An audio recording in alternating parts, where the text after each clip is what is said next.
sahabat Tempo, salam sehat untuk kita semua. Jumpa lagi bersama saya Eka Pramita dalam program Teras Negeri yang bisa Anda saksikan di kanal YouTube Tempo.co.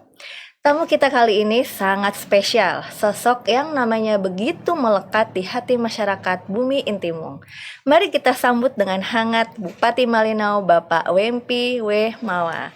Apa kabar, Bapak? Baik, Mbak Eka, terima kasih. Tampaknya hari ini segar sekali dengan balutan batik khas dari Malinau ya, Pak? Iya, ini ciri khas, Ciri khas. Kabupaten Malinau. Oke, nanti kita akan ngobrol lebih panjang soal batik ya. Baik. Oke, sebelum kita masuk ke dalam perbincangan, mari kita simak sekilas latar belakang kiprah Bapak Wempi yang merupakan sosok pemimpin Kabupaten Malinau.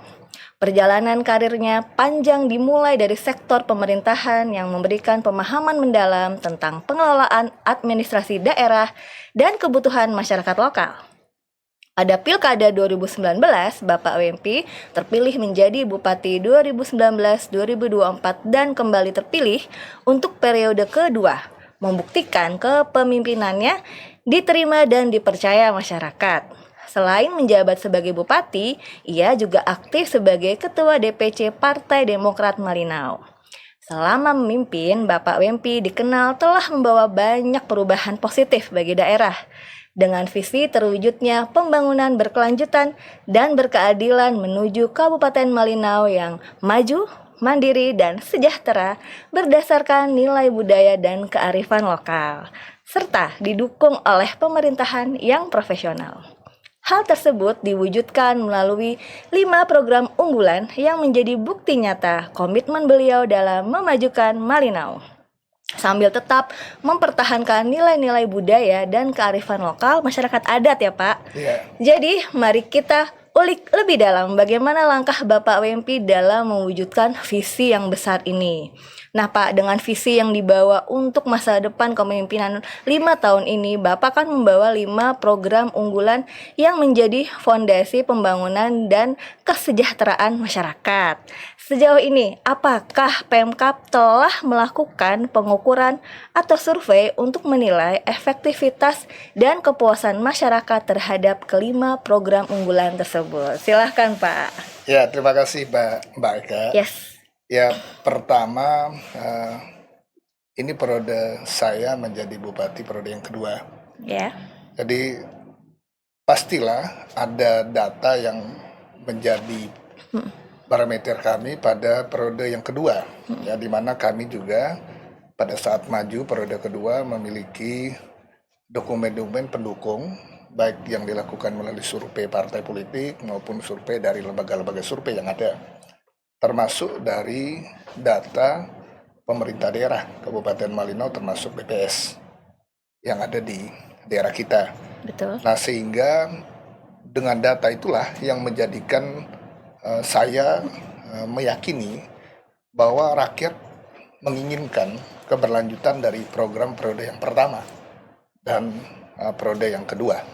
Nah, sehingga pada periode kedua dukungan diberikan oleh seluruh partai politik yang ada di Kabupaten Malinau dan dukungan yang meningkat baik dari partisipasi kehadiran masyarakat Malinau dan termasuk dari dukungan pemilih, ya, sehingga saya hampir 95% menang pada periode kedua. Nah, jika kita melihat dari data yang menjadi acuan indikator kita, itu saya punya 5 program pada periode pertama, yaitu program Desa Sarjana. Yang melalui program Desa Sarjana ini partisipasi untuk anak usia 19 sampai 23 tahun tercatat sebesar 26, sekian persen pada tahun 2023, dengan rincian APS untuk laki-laki mencapai 24, sekian dan perempuan mencapai 29. Ya memang itu berdasarkan data, ya, kehadiran masyarakat atau dukungan masyarakat terhadap program Desa Sarjana. Saya punya program yang berikut, program Milenial Mandiri. Ya, program yang mandiri ini adalah program yang diberikan peluang kepada anak-anak muda masyarakat Malinau ya untuk menciptakan peluang ya, terbuka untuk menghadirkan lapangan pekerjaan ya, tidak hanya tergantung pada sektor pemerintahan ya, sehingga mereka bisa menciptakan penurunan pengangguran itu sendiri ya, dengan program-program pelatihan yang kita miliki. Pada tahun 2024 tingkat pengangguran terbuka itu sebesar 3,10%, mengalami penurunan dari 0,9%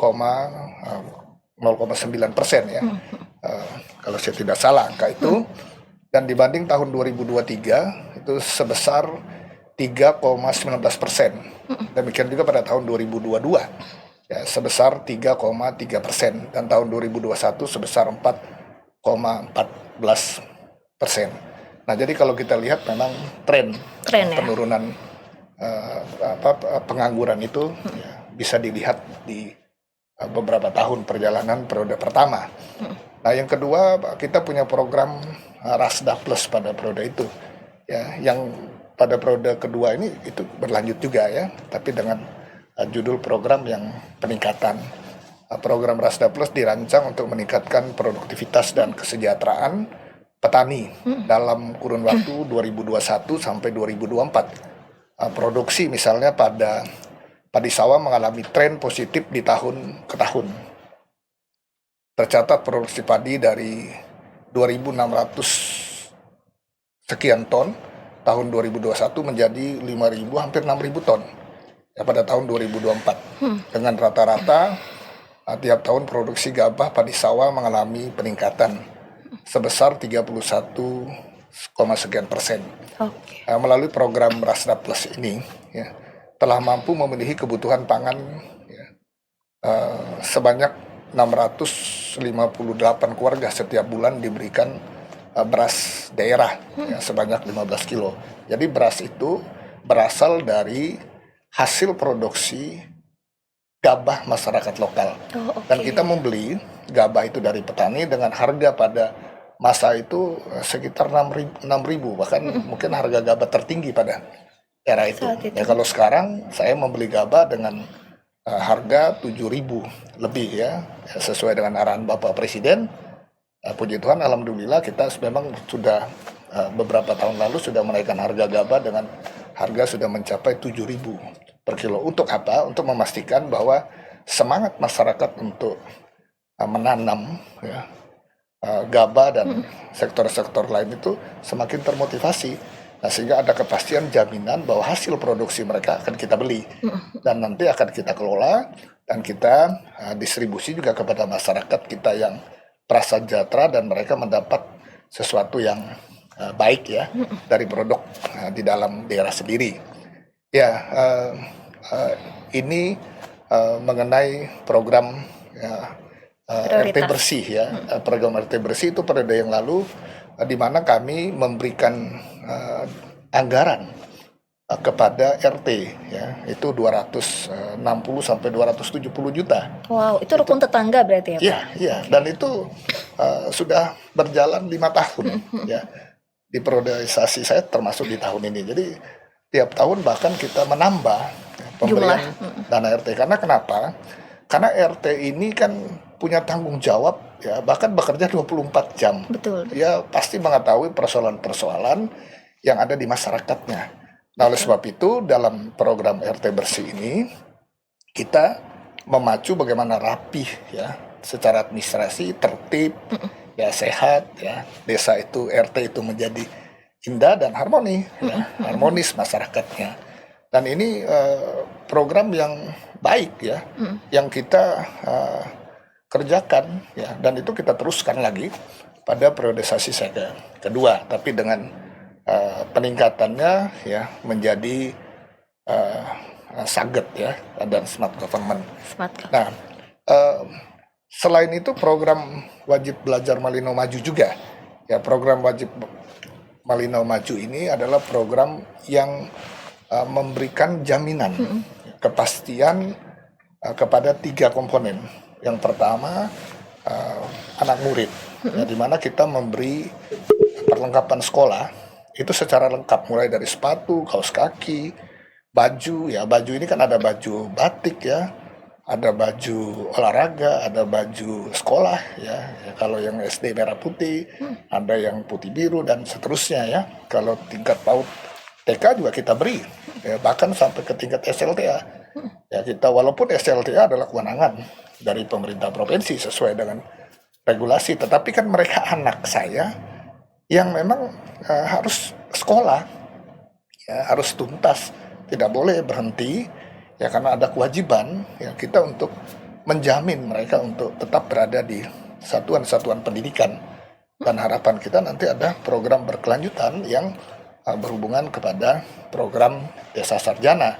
Ya, kalau desa sarjana itu saya memberi kepastian ya, kepada anak di setiap desa, minimal satu anak di setiap desa diberikan peluang kesempatan untuk kuliah di kampus-kampus yang ada di dalam negeri, bahkan di luar negeri yang kita kerjasama, dan seluruh pembiayaan ya, terhadap si anak, mulai dari biaya hidup, biaya tempat tinggal, ya, biaya kuliah, ya, itu ditanggung sepenuhnya dari APBD kita. Oh, oke. Ya. Jadi tugas orang tua memberi support kepada anak-anak dan berdoa, memberi nasihat bahwa anak-anak juga harus menyelesaikan pendidikan sesuai dengan target. Nah, sehingga pada saat mereka selesai, mereka akan kembali mengabdi ke desa mereka. Ya, jadi jangan berpikir bahwa ya di desa tidak ada jaminan hidup, di desa tidak ada masa depan.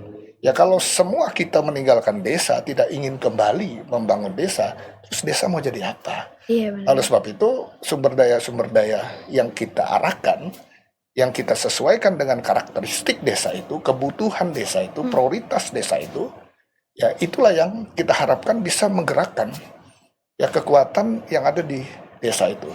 Nah, melalui program Desa Sarjana ini berlanjut. Ya, jadi program ini berlanjut sampai periode kedua ini ya sudah hampir 2.000 siswa, mahasiswa yang kita biayai ya, dan sudah ada 70 hampir 100 yang sudah selesai, dan mereka sekarang kembali mengabdi di KAD ya, pengabdiannya ya, di desa itu minimal 2 tahun pengabdian. Oke, Ya. setelah lulus ya, Ya, berarti. setelah lulus mereka ada di sana, dan jika nanti mereka ingin melanjutkan pendidikan misalnya ke S2, kita kasih peluang juga. Oh, Jadi tidak hanya peluang ini diberikan kepada masyarakat desa, tetapi kita juga beri peluang ini kepada ASN, tapi yang memang kita tugaskan untuk mengikuti proses pendidikan ya, termasuk peluang-peluang para nakes yang ada di daerah kita, dokter, untuk mendapat peluang misalnya pendidikan spesialis. Oke. Ya. Karena dokter-dokter ini kan, para perawat ini, para bidan, ya ini kan sangat kita butuhkan. Ya, karena tidak mudah melakukan pelayanan di tengah-tengah daerah-daerah yang berada di pedalaman, perbatasan dengan banyak kekurangannya. Iya, betul, Nah, betul. melalui program Desa Sarjana ini, yang termasuk program wajib belajar Malinau Maju, jadi bantuan perlengkapan tadi termasuk tas, buku semua, ya, pulpen, pensil, penghapus semua, mistar semua kita berikan, dan itu kita berikan tiap tahun. Oh, Jadi tiap tahun kita berikan, dan berlaku bagi semua anak yang ada di Kabupaten Malinau. Jadi selama anak itu bersekolah di Kabupaten Malinau, ya mereka berhak untuk mendapat yang sama. Nah, tujuan kita apa? Agar anak-anak ini ya tidak terhalang ya datang ke sekolah karena kemampuan. Mungkin tidak semua orang tua.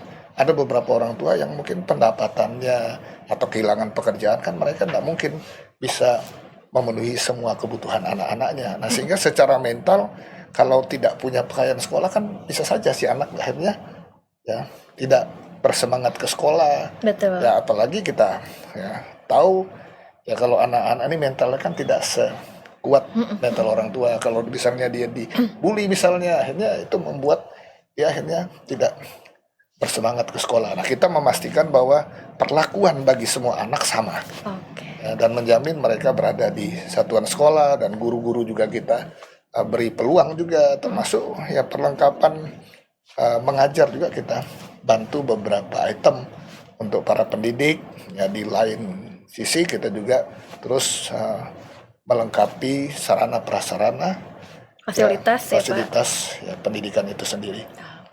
Ini menarik sekali Pak tadi karena Bapak sempat menyinggung soal smart government atau disingkat SAGET ya.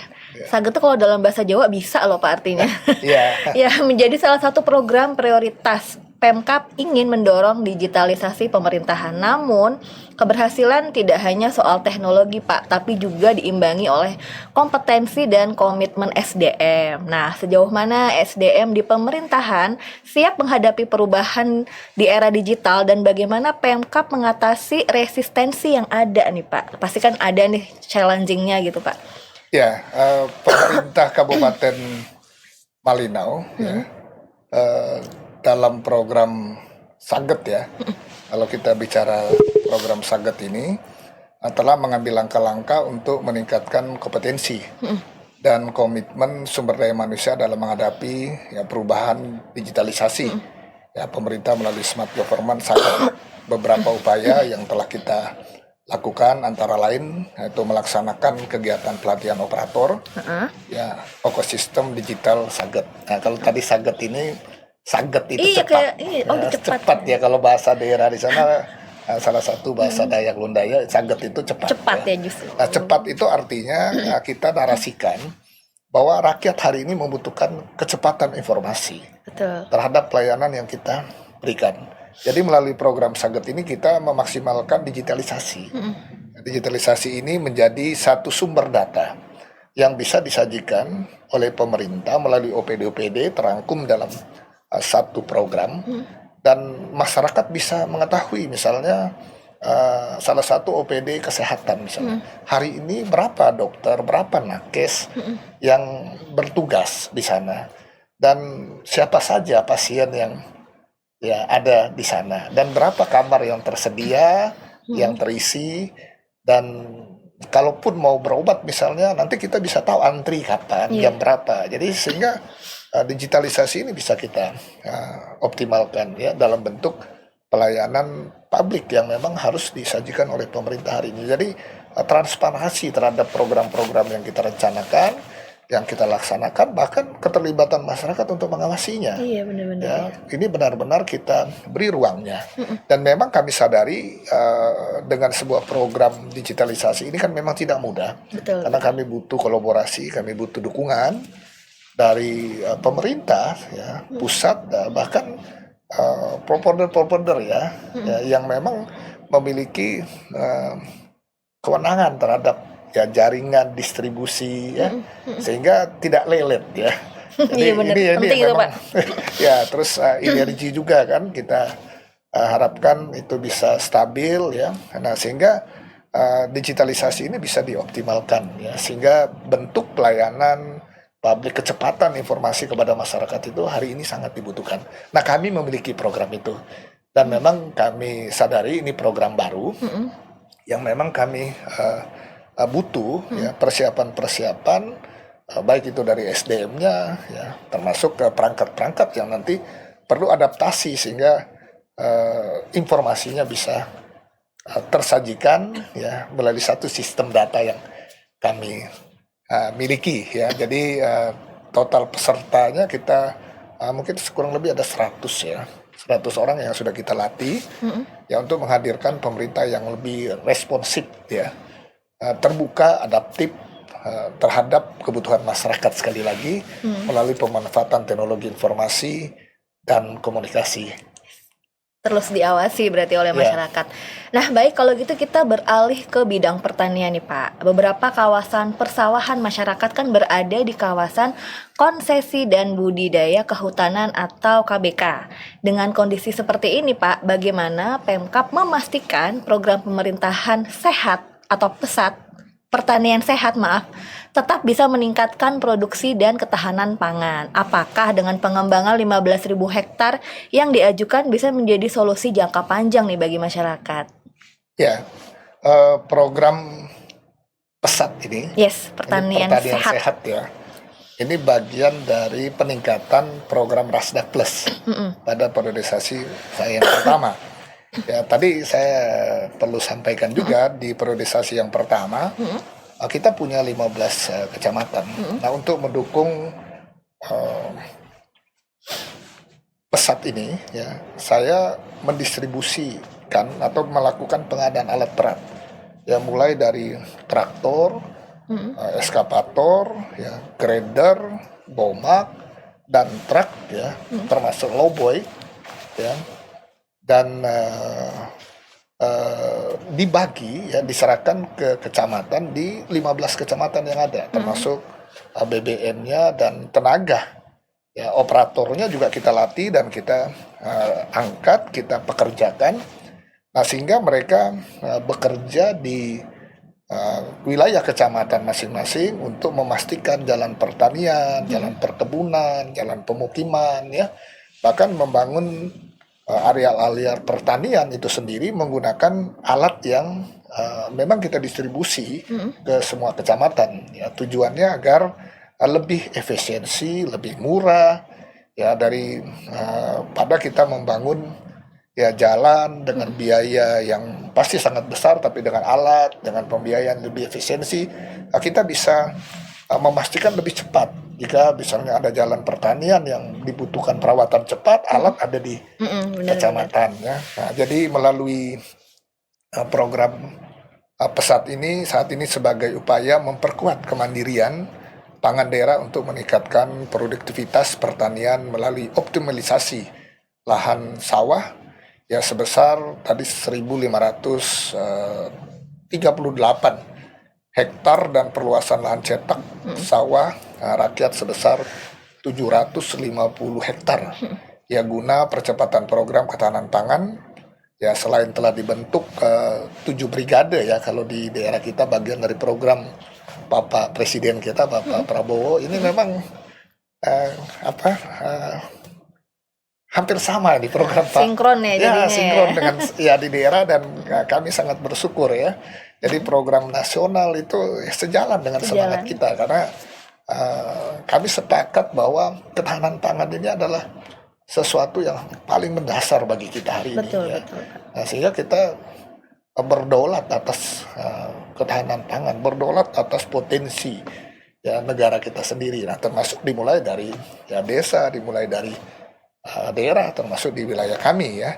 Nah, sehingga di kabupaten kita ada 7 brigade pangan di 7 kecamatan juga, ya, yang berkolaborasi dengan pemerintah daerah, ya, melalui APBD, ya, dibentuk Satgas Pesat. Nah, jadi melalui APBD, Ada satgasnya, ya, berarti. saya membentuk Satgas. Nah, Satgas ini mereka dilatih, mereka direkrut, ya, dari anak-anak muda. Wow. Dan diberi pendapatan, penghasilan. Wah, Ya, dan mereka bekerja pada lahan-lahan pertanian, ya, baik itu yang memang milik masyarakat sendiri yang tidur, lahan yang tidak produktif kita produktifkan kembali, maupun lahan-lahan yang memang kita punya, PTD kita punya, ya, yang nanti kita kelola, ya, dari sektor-sektor tadi, baik itu sektor gabahnya, sektor jagungnya, sektor tanaman sayur, bahkan peternakannya, yang nanti semua hasilnya itu kita kembalikan, ya, melalui perumda kita. Oh, Ya. oke. Nah, gabahnya misalnya kita beli, ya, bukan kita beli, kita kelola sendiri, dan nanti kita bisa jual, ya, namanya beras daerah. Ya, selain itu kita distribusi langsung juga kepada, ya, masyarakat kita yang prasejahtera, ya, yang memang layak untuk mendapat bantuan.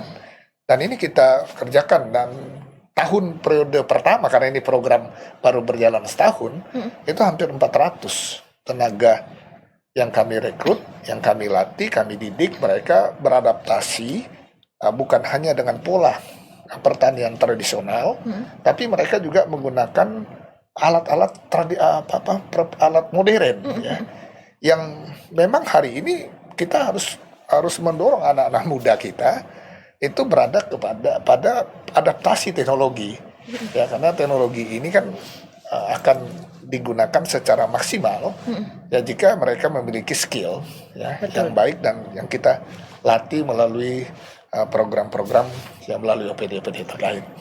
Menarik sekali Pak. Jadi anak mudanya membangun desanya sendiri gitu ya Pak. Ya, Dengan ada betul. satgas dari kalangan muda.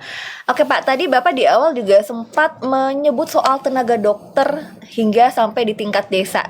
Menjadi salah satu kebutuhan mendesak di Malinau nih Pak. Nah, mengingat luasnya wilayah dan jarak antar desa yang jauh, melalui program Desa Sarjana Unggul yang memprioritaskan jurusan kedokteran. Iya. Nah, bagaimana nih Pemkab berupaya meningkatkan pemerataan tenaga dokter dan layanan kesehatan bagi masyarakat?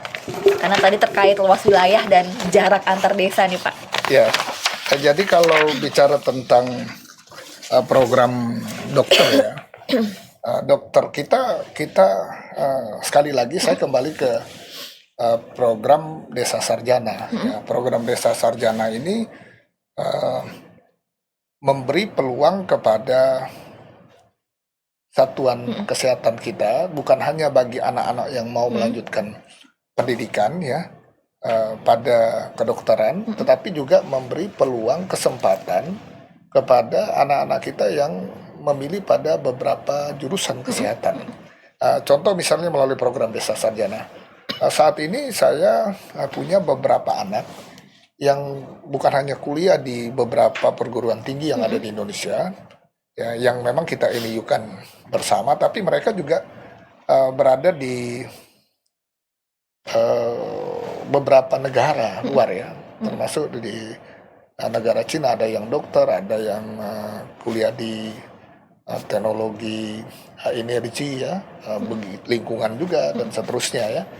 Di sana kita pastikan bahwa anak-anak ini kan bisa mendapat pendidikan yang maksimal. Betul. Karena saya meyakini bahwa mereka akan mudah beradaptasi di daerah mereka sendiri, karena memang daerah kita ini kan ada daerah perkotaan, ada daerah pedalaman, ada daerah perbatasan, dan membutuhkan tahan banting. Ini harus anak-anak daerah yang memahami daerah, yang pasti punya tanggung jawab moral ya, bagaimana distribusi pelayanan kesehatan ini juga bisa terjamin dengan baik ya, karena tidak sedikit juga selama ini para nakes kita, para petugas kita yang ditempatkan di beberapa daerah ya, di kecamatan ya, kita sadari bahwa mungkin mereka datang dari kota.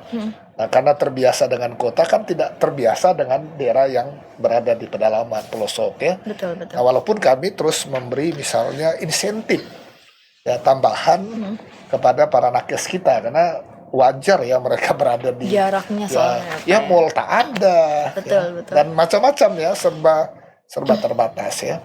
Tetapi satu hal bahwa kita mendorong bahwa pelayanan ini kan tidak hanya di kota, tapi pelayanan ini harus dilakukan sampai ke pelosok negeri ini. Betul. Dan apalagi kalau sudah berkomitmen menjadi ASN, ya harus bersedia ditempatkan ya dimanapun ya, ditetapkan untuk menjadi pelayan ya, melayani bersama-sama. Nah, semangat ini yang kami dorong, dan kami berterima kasih para nakes kita ya, sekalipun mereka berada di daerah pedalaman, perbatasan, mereka tetap bersemangat. Semangat ya Pak. Ya, untuk memberikan pelayanan yang terbaik bagi masyarakat. Gitu. Menarik sekali Pak. Pak, di Malinau ini juga ada yang namanya program milenial mandiri. Nah, yang dikembangkan untuk memberdayakan pemuda melalui kewirausahaan, keterampilan digital, dan dukungan pengembangan UMKM. Sejauh ini Pak, gimana sih, boleh diceritain nggak Pak soal pengembangannya? Ya, program milenial mandiri ini satu ruang yang saya berikan di periode saya pertama maupun periode kedua kepada anak muda atau masyarakat secara luas. Nah, kita dorong mereka membentuk satu wadah dulu, Mbak. Jadi mereka bentuk wadah, mereka berhimpun di situ. Jadi anak-anak muda ya, atau masyarakat yang peduli terhadap generasinya, ya mereka berkumpul, mereka membuat namanya M3, Malinau Milenial Maju. Nah, Wow. Anak-anak muda ini ya dipimpin ya oleh pengurusnya mulai dari tingkat kabupaten, kecamatan, dan desa. Mereka melakukan pemetaan terhadap potensi desa itu sendiri, terus kelemahan mereka dan peluang yang ada di sana. Nah, ini mereka diskusikan melalui kelompok mereka, dan mereka mengajak seperti musyawarah. dimulai jenjang mulai dari desa, kecamatan, dan kabupaten. Nah, setelah mereka memastikan apa yang mereka prioritaskan dan apa yang mereka harapkan dari pemerintah melalui program, maka mereka berkolaborasi dengan OPD. Karena saya memberi peluang M3 ini, ya, mereka bersinergi dengan OPD-OPD, misalnya OPD kepemudaan, tenaga kerja, Betul, betul. ya, di Prindakop, ya, mereka berkolaborasi, ya, menyampaikan, oh, ini loh program kami anak-anak muda, ini program kami masyarakat UMKM, ya, dan seterusnya yang ingin kami sampaikan, ya, dijadikan prioritas untuk kami. Nah, dari sanalah nanti kita menetapkan program ini, ya, kegiatan ini, dan kita dukung dari sisi pembiayaan, terus ada pelatihan. Nah, siapa yang dilatih jelas. Ya karena kenapa? Bukan kita yang mau, mereka yang mau, mereka yang tahu persoalan mereka, mereka yang harus memetakan masalah mereka, dan mereka juga harus keluar mencari solusi-solusi untuk masalah mereka. Nah, dalam hal ini saya hanya menjadi mediator untuk menjembatani aspirasi mereka. Nah, sehingga aspirasi untuk anak muda, mau bidang olahraga, mau apa nih? Mau bidang ekonomi seperti apa, mau bidang pelatihan seperti apa. Misalnya contoh lalu program ini, kami mau, ya, belajar menjadi mekanik atau tukang las sungai, Pak, atau laut. Nah, kenapa? Karena kami ingin, ya, tidak hanya punya keahlian skill ngelas di darat. Nah, maka kita carilah di mana ada tempat balai latihan yang nanti mereka bisa dididik. Kita biayai, setelah itu ya kita bawa mereka ke daerah kembali dan kita tawarkan, ya, kepada perusahaan-perusahaan yang ada di sana atau pihak-pihak yang ini ada anak-anak muda kita, ini ada masyarakat kita, skillnya sudah ada. Nah, mudah-mudahan dengan skill yang mereka miliki, mereka bisa diterima oleh, ya, perusahaan atau masyarakat, siapa saja yang membutuhkan, ya, tenaga kerja tadi. Nah, anak-anak muda ini tidak hanya mereka siap menjadi tenaga kerja bagi pihak perusahaan misalnya, tapi mereka juga bisa menciptakan pekerjaan sendiri, misalnya melalui ekonomi kreatif, ya. Kalau hari ini kan anak-anak itu jadi YouTuber, Yes, ya. bener, konten kreator. Konten kreator, ya. Kita buat pelatihan, kita MC.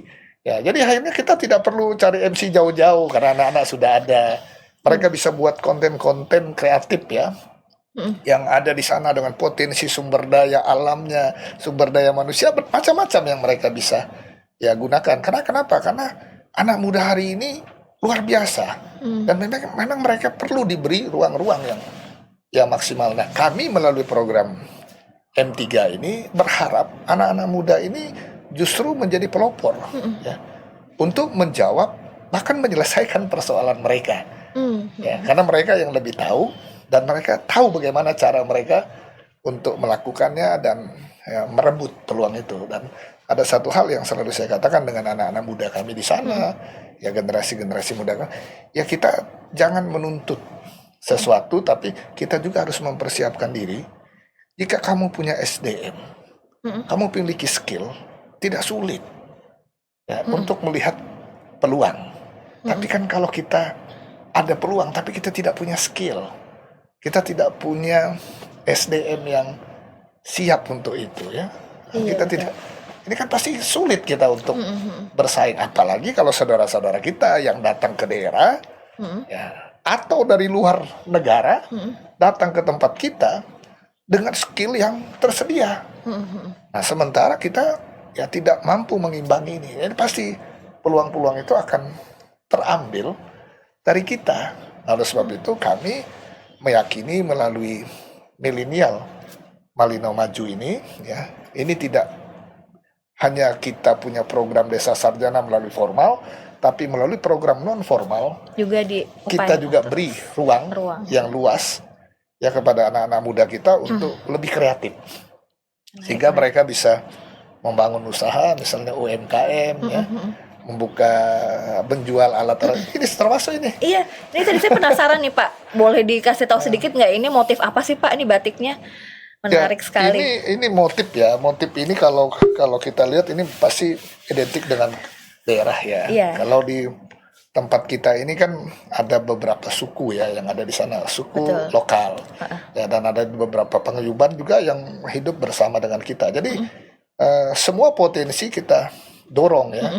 Nah, kalau dulu kan kita tidak bisa membuat misalnya membuat manik ya. Iya, waktu ini. manik-manik. Ada tasnya juga saya pernah lihat Pak, tasnya ya. Ya, Ini contohnya juga nih. ya ini tas produk lokal kita ya. Oke, Ini menarik. dari UMKM. Ada banyak produknya seperti ini Kalung juga gitu ya. dibuat ini sekarang bisa diproduksi. Memang kita belajar ya dari Jawa Timur ya.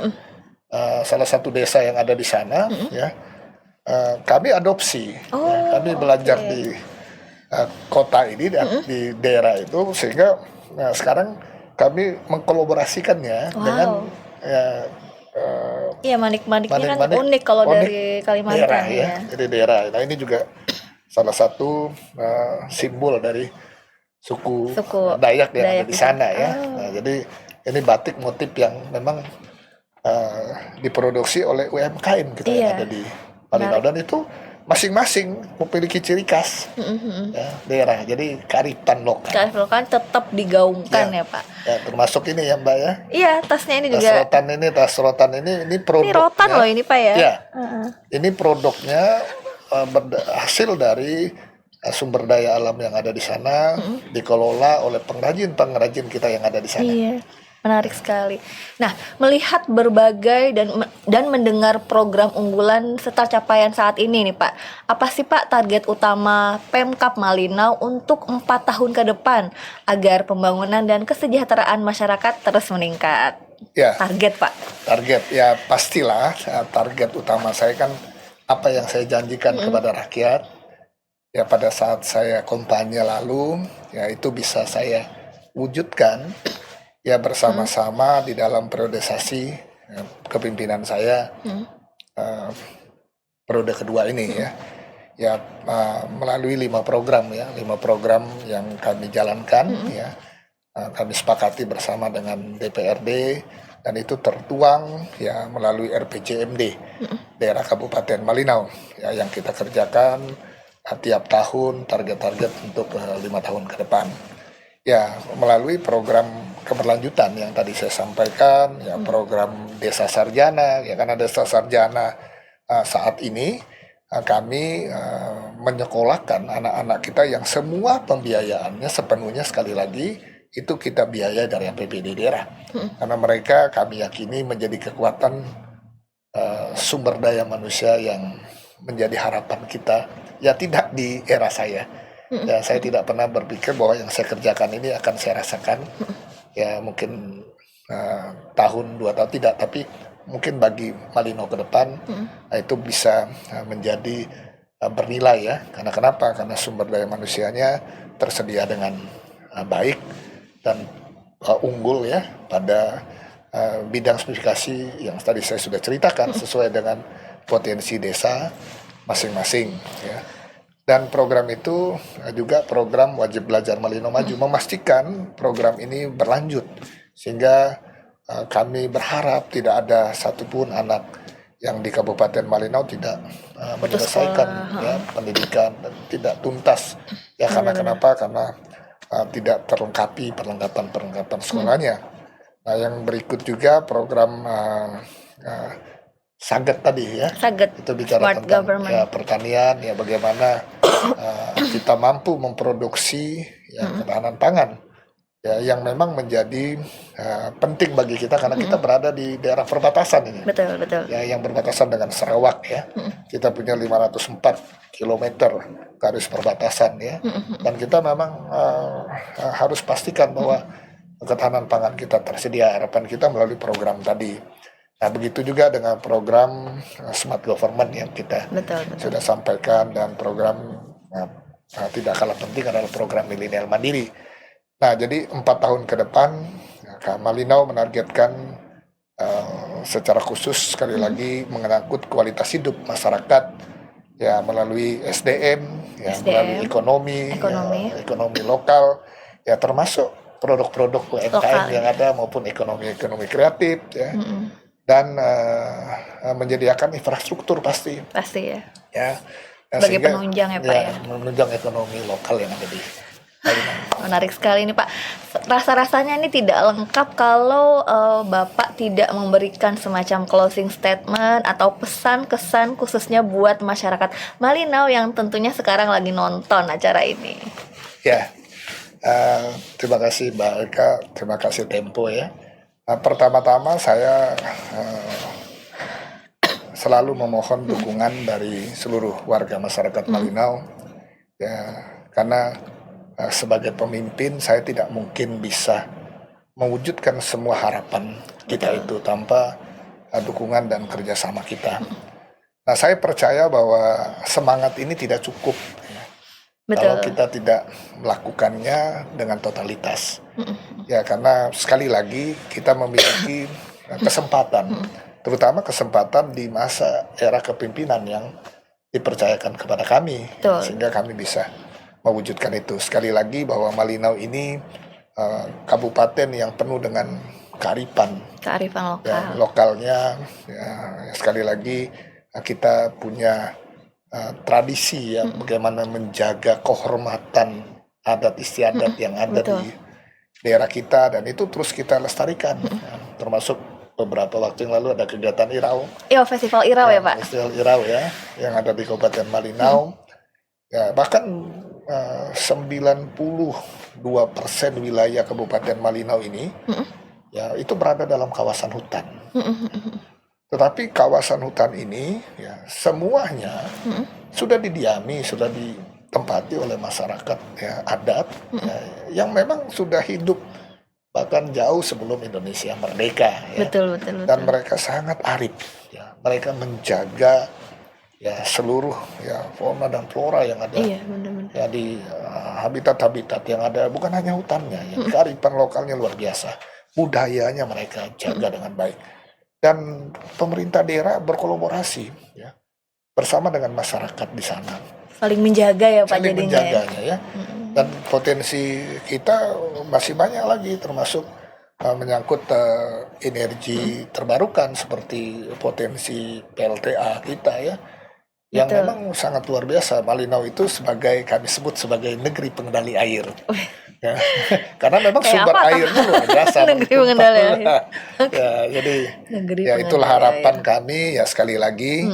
Mari kita siapkan sumber daya manusia yang baik, yang unggul ya. Dan saya yakin bahwa bangsa ini akan menjadi semakin kuat ya jika SDM-nya ya unggul dalam semua bidang, dan ekonominya juga dikembangkan, dioptimalkan dengan baik ya, baik itu secara formal SDM-nya maupun non formal, dan memaksimalkan seluruh potensi ini dengan baik juga. Nah, sekali lagi kepada seluruh masyarakat Kabupaten Malinau, ya, Kalimantan Utara dan Indonesia, ya ini adalah sebuah komitmen saya bersama dengan Pak Wakil dan seluruh jajaran pemerintah ya untuk menunaikan ya, kepercayaan yang sudah diberikan kepada saya ya untuk memimpin Malinau untuk 5 tahun ke depan. Ya, kami pasti ya tidak sempurna, ya, tapi dengan kolaborasi, dengan semangat bersama-sama dari semua pihak yang ada di Kabupaten Malinau, saya yakin apa yang kami rencanakan bersama itu bisa tercapai pada saatnya. Semoga selalu diberikan kesehatan dan kelancaran ya Pak Wempi ya. Baik pemirsa, tak terasa nih kita sudah berada di penghujung acara. Terima kasih banyak kepada Bapak Wempi yang telah berkenan hadir dan berbagi pandangan di Teras Negeri Pak. Program Teras Negeri akan kembali dengan sejumlah kepala daerah lainnya yang akan membawa inspirasi untuk kemajuan negeri ini. Saya Eka Pramita mengucapkan terima kasih atas kebersamaannya. Sampai jumpa di episode berikutnya. Terima kasih.